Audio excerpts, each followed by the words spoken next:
Bismillahir Rahmanir Rahim. Assalamu alaikum wa rahmatullahi wa barakatuh. My dear students, this is lecture 5. We are still in chapter 1, the introduction, and this could be the last item we deal with regarding this chapter. There is another part in this lecture which is related to chapter 2. So the last item in this chapter is words and utterances. Words and utterances. Now, let us ask this question. Do people speak in single sounds or in single words? Of course, people usually speak in utterances. And utterances could be one sentence, two sentences, could be a phrase, could be a clause, and could be a word. So normally, people speak in continuously, and this is what we call connected speech. But can people communicate with one word? Of course. Like the word go. If you ask someone to go. This is a meaningful utterance which commands somebody to go away. Hush, to mean silence. Thanks, it's one word. It expresses gratitude. تعبر عن الامتنان والشكر. So we can use single words to communicate and convey a message to the hearer. But is this our normal way of communication? No.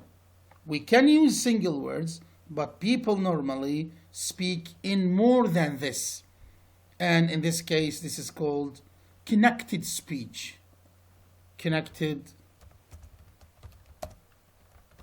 speech. Okay?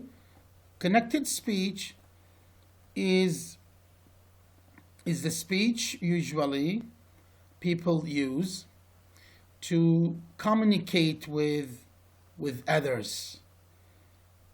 It's easy actually to pronounce words in isolation. In isolation it means alone, individually. But sometimes to speak words after words, this is a little bit difficult and sometimes very difficult. It depends. So let's take this example. Went yesterday, I school too. These are some scattered words. They are not in the normal order. We can pronounce them in the order saying, I went to school yesterday. I went to school yesterday. So for example, if we pronounce the word went alone, this te is going to be very clear in our pronunciation. Went. But in this sentence, when this te is followed by another one, went to. Look, we have two t or te sounds. Okay? In this case, the pronunciation will be different. We do not say I went to. We say I went school. So there is something happening here between this te and this te. This is one of the aspects that we should pay attention to when we are dealing with connected speech. So went alone, the pronunciation of went alone is basically different from the pronunciation of the same word when it is followed by to. Okay, this is just an example. Look at this one. This is the sixth text I read today. Look, the word sixth, if we pronounce it alone, we will give it full attention, focus, and say sixth. But when we pronounce it in connected speech, this the at the end of the word sixth can be deleted. So we say this is the sixth text I read today. You cannot feel that th clearly. It's almost deleted. Okay, so we have different aspects that are very important in relation to connected speech, which we don't need to pay attention to when we are speaking in single words. Okay, later on, inshallah, we are going to talk about these aspects of connected speech, okay, in details. Now, for you to know now is that the pronunciation of a word alone is not basically the same as the pronunciation of the same word when it is in connected speech. Now, a question: what shall we do to speak fluently? What shall we do to speak fluently? First of all, speak smoothly. Smoothly means that you should move from one word to another in the utterance in a smooth way. Avoid hesitation. Don't be hesitant. Speak in a clear voice. Speak with confidence. Avoid unwanted pauses. This is basically one of the problems foreign learners like you suffer from, because whenever we ask a learner to pronounce a sentence like "I went to school yesterday," we expect pauses to take place. I went to school yesterday. Have you noticed the pauses I've made intentionally here? These are the pauses that we don't want you to make when you speak fluently. Avoid committing mistakes, because if we change one sound into another, maybe a breakdown in the communication will happen. يعني راح يصير عندنا مشكلة بالتواصل. Okay? Now, do words have the same importance in an utterance? And now here we are talking about stress. In Arabic we call it an-nabr. An-nabr means that in an utterance, like this is the sixth text I read today, we have how many words? 1, 2, 3, 4, 5, 6, 7, 8. 8 words. Do these 8 words have equal importance? No, of course. There are words that are more important in our speech than others. Basically, content words are more important than function words. Function words. إذن content versus function words. Okay?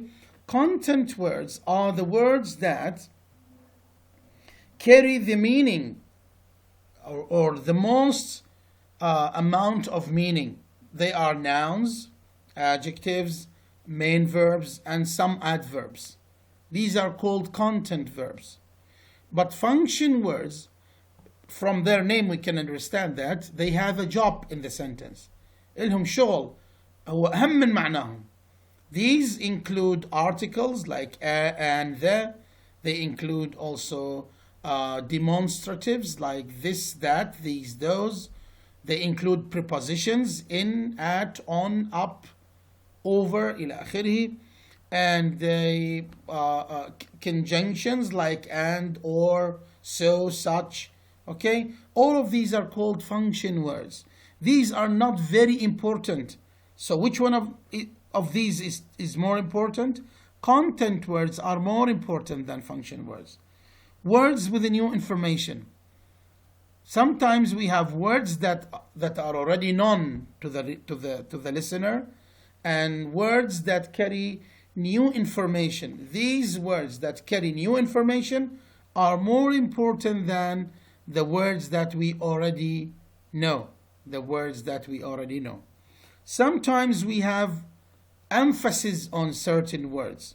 Even function words can be emphasized, and in this way it's going to have importance and have stress. Okay?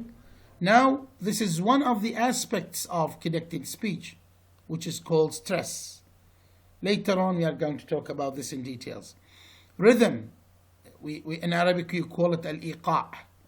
This is also very important when we talk about aspects of connected speech, because when we pronounce words individually, yani one word, we don't have rhythm. We create rhythm when we have a longer utterance, okay? And we have two types of rhythm. We have mechanical and human rhythm. Human rhythm is the one used by human beings. This is the normal one. Sometimes we speak with rhythm, sometimes we speak with no rhythm, arrhythmic. But in mechanical speech, we have the same rhythm all of the time. مثل هذه ترد علينا بالرد الآلي من نخابر بالتليفون. الرقم المطلوب غير داخل في الخدمة. If we call 100 times more, we will get the same answer pronounced with the same rhythm. Correct? With the same rhythm. Okay? Now, intonation. What is intonation? Intonation means التنغيم. And this is also one of the aspects of connected speech. For example, we can say the word thank you in two different ways. One of them is a real thank, and another one is a routine one.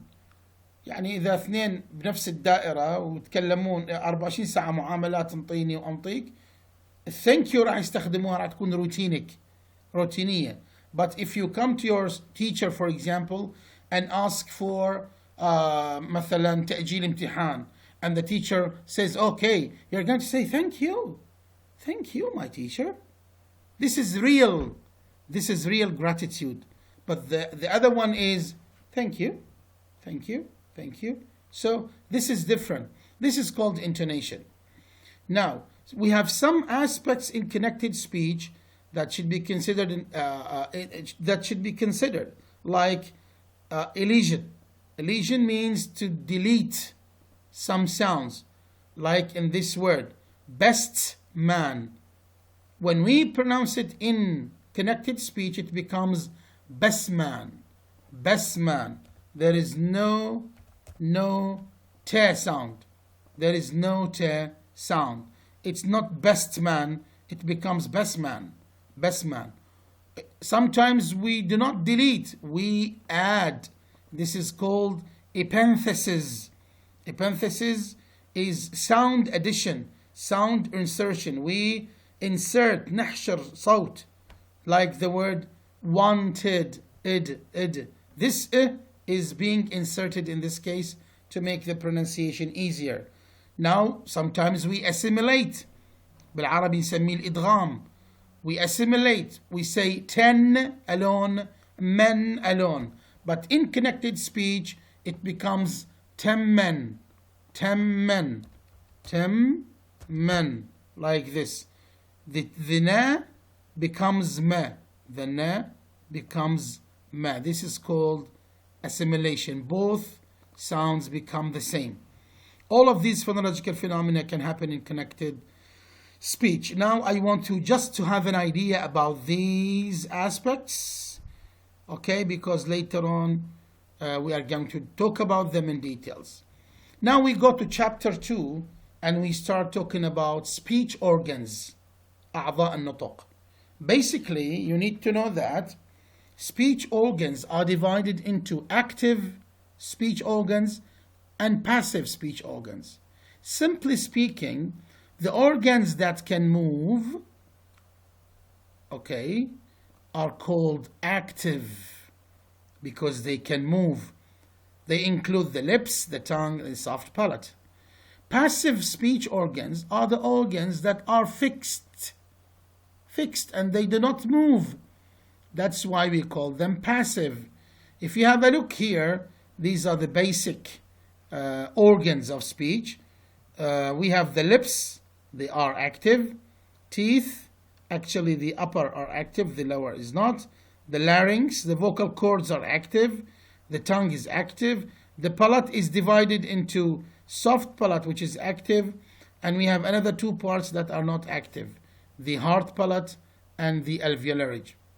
Now let us start with the vocal cords أو نسميها أحيانا وهو الاسم الأدق علميا هو the vocal folds. The vocal cords or the vocal folds are very important actually. When we release the air by the lungs, it goes through the windpipe and arrives at the larynx. This is the first step. We have air in our lungs, the lungs push it, it goes through the windpipe القصبة الهوائية and arrives at the larynx وتصل إلى البلعوم. What do we have inside the larynx? We have the vocal folds. Inside the larynx we have the vocal folds. You can't put the mirror in front of you and touch this area in your neck. It is here. This is the larynx. And inside the larynx we have these vocal cords. Okay? So they are inside the larynx. So what are the vocal folds? The vocal folds are two flat strips of rubber that lie opposite each other along the air passage. They are two flat strips of rubber. That's why they are flexible, just like مطاط. They move. They can move. Then vocal cords active, not passive. Are they active or passive? Yes. The inner side of the folds can move to cover the windpipe. And in this case, we will have a closed position of the vocal folds. When the inner side of the vocal folds come close to each other, this is called closed position. This is closed position. Look, these are the vocal folds. They are inside the larynx. When they come close to each other and cover the windpipe, we have a closed position. But the second case is that they can be apart from each other. They are not close to each other. In this case, they will leave an opening called the glottis. This opening is called the glottis. If you want to feel where the glottis is, you can pronounce the sound You can feel that. You put your fingers on this area, and try to feel the glottis. The glottis is inside the larynx. What do we have inside the larynx? We have the vocal cords. They can take two positions. If they are close to each other, they cover the windpipe, we call it a closed position. If they are apart from each other, we call it an open position. Later on, inshallah, in the next lecture, I'll tell you what happens when we have the closed position and what happens when we have the open position. Okay? Thank you very much for listening.